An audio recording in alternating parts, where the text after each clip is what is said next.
பிஸ்மில்லாஹிர்-ரஹ்மானிர்-ரஹீம். கண்ணியமிக்க சகோதர சகோதரிகளே, அல்லாஹ்வின் நல்லடியார்களே, அஸ்ஸலாமு அலைக்கும் வரஹ்மத்துல்லாஹி வபரகாத்துஹு. அல்ஹம்துலில்லாஹ். அல்லாஹும்ம ஸல்லி அலா முஹம்மதின் வஅலா ஆலி முஹம்மதின் வபாரிக் வஸல்லிம். இன்னைக்கு நம்ம பார்த்தீங்கன்னா மஹ்ரிப் நேரத்தில் ஓத வேண்டிய ஒரு சின்ன சூறாவை பற்றி பார்க்க போகிறோம். நான் சொல்கிற மாதிரி இந்த சூறாவை ஓதி பாருங்க. நிச்சயமாக பார்த்தீங்கன்னா உங்களுடைய வாழ்க்கையில் ஒரு நல்ல நல்ல மாற்றங்கள் ஏற்படும். ரொம்ப கஷ்டத்தில் இது என்ன நமக்கு வாழ்க்கையே இப்படி ஆயிடுச்சுன்னு சொல்லிட்டு விரக்தியோட, அதாவது நம்ம எவ்வளோ முயற்சி பண்ணிட்டோம், அப்போ கூட நடக்காதா, எல்லாருக்கும் நடக்குதே ஈஸியான்னு சொல்லிட்டு விரக்தியோடு இருந்த சமயத்தில் இதை ஓதணும். ஓதி ஒரு 2வது நாளே பார்த்திங்கன்னா ஒரு பெரிய ஒரு நல்ல விஷயம் நடந்துச்சு. அந்த மாதிரி உங்களுக்கு இதை 2 நாள் ஓதி பாருங்க.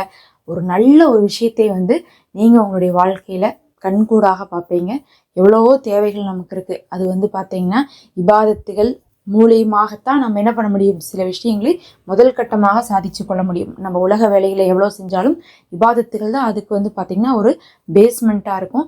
அதுலேயும் நமக்கு பார்த்திங்கன்னா காசு ரீதியாக பிரச்சனைகள் இருக்குது, குடும்ப ரீதியாக பிரச்சனை இருக்குது, நிறைய பேர் நிம்மதி இல்லைங்கிறீங்க, குடும்பத்தில் பிரச்சனைங்கிறீங்க, நமக்கு பார்த்தா நல்ல ஒரு வேலை இல்லாமல் ஒரு நிம்மதி இல்லை, இந்த மாதிரி பல விஷயங்கள் இருந்துகிட்ருக்கு.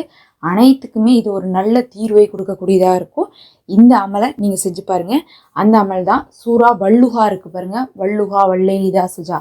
அந்த சூறாவை நீங்கள் என்ன பண்ணணும், ஓதணும். அதை எப்படி ஓதணும்னு பார்த்தீங்கன்னா, இந்த வல்லுஹா சூறா எடுத்துக்கிட்டிங்கனாவே 11 வசனம் தான் இருக்கும். ரொம்ப சின்ன சூறா தான்.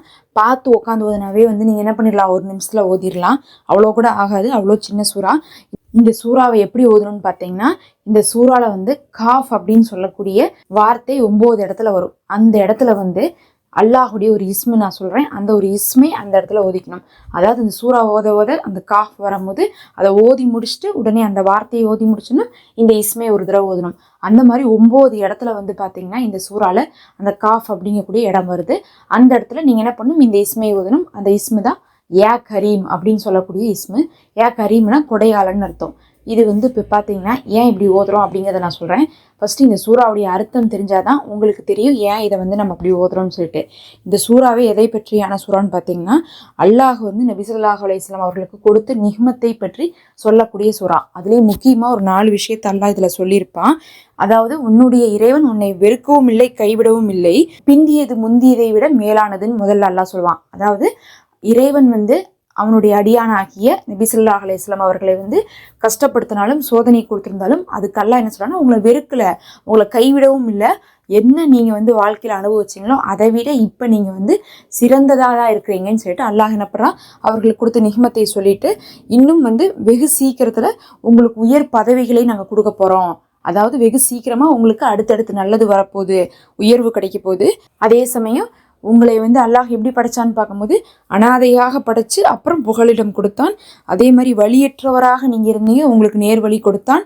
அதே மாதிரி தேவையற்றவர்களாக அல்லாஹ் தான் ஆக்குனா. அதுவரை மற்றவங்களுடைய தேவை நமக்கு இருந்துட்டு இருந்துச்சு. அதே மாதிரி இத்தனையும் சொல்லிட்டு நீங்கள் அனாதைகள்கிட்ட கடிந்து கொள்ளாதீங்க, யாசி போரை விரட்டாதீங்க, உங்களுடைய இறைவனுடைய அருட்கொடையை பற்றி மற்றவங்களுக்கு சொல்லி கொடுங்கன்னு சொல்லிட்டு அல்லாஹ் சொல்கிறான். அதாவது நபி ஸல்லல்லாஹு அலைஹி வஸல்லம் அவருடைய முந்தைய லைஃப்பை சொல்லி இப்போ உங்களுக்கு எவ்வளோ சிறப்பெல்லாம் கொடுத்துருக்கேன் பாருங்கள், அப்போ நான் உங்களுக்கு இவ்வளோ பெரிய உயர்வை கொடுத்துருக்கேன், இதுக்கப்புறம் ஒரு உயர்வை நான் கொடுக்க போகிறேன். இன்னும் பார்த்தீங்கன்னா இப்படிலாம் நான் கொடுக்கக்கூடிய சமயத்தில் நீங்கள் என்ன பண்ணணும், அனாதைகளை விரட்டாமல் யாசிப்போருக்கு உதவி செய்து, அதாவது உதவி கேட்குறவங்களுக்கு உதவி செஞ்சு நீங்கள் என்னுடைய அருட்கொடைகளை மற்றவங்களுக்கு சொல்லுங்கன்னு சொல்லிட்டு அல்லாஹ் சொல்லக்கூடிய சூறா தான் இது. அதனால தான் அந்தந்த இடத்துலையும் பார்த்திங்கன்னா அல்லாஹும் கொடுத்த அருட்கொடையை சொல்லி காமிச்சிருப்பான். நாமளும் யா கரீமு அப்படிங்கக்கூடிய இந்த இஸ்மை ஓதுறோம். இதுவுமே பார்த்திங்கன்னா கொடையாளன்னு அர்த்தம். இது அருட்கொடையை விரிவாக்கி சொல்லக்கூடிய சூறாவாக இருக்குங்களா, அந்த இடத்துல அவனுடைய கொடைகள் வரக்கூடிய அந்த இடம், அந்த காஃப் வரக்கூடிய இடமெல்லாம் யா கரீமு கொடையாளனேன்னு சொல்லிட்டு அவனை நம்ம அழைக்கணும். அப்போ நம்மளையும் என்ன பண்ணுவானா, அல்லாஹோ இப்போ இருக்கிறதை விட சிறந்த வாழ்க்கையை கொடுப்பான், நமக்கு உயர்ந்த பதவியை கொடுப்பான். அல்லாஹுடைய உதவியும் வெற்றியும் நம்மளை வந்தடையும். இந்த சூறாவை தான் நீங்கள் என்ன பண்ணணும், ஒரு தடவை ஓதனாவே போதும். அந்த காஃப் வர இடத்துல யா கரீமோ என்ன பண்ணணும், அந்த 9 இடத்துலையுமே நீங்கள் ஓதணும். இதை ஓதிட்டு நீங்கள் துவா செய்து வாங்க. மக்ரிபுக்கு பின்னாடி இந்த அமலை செய்து பாருங்க.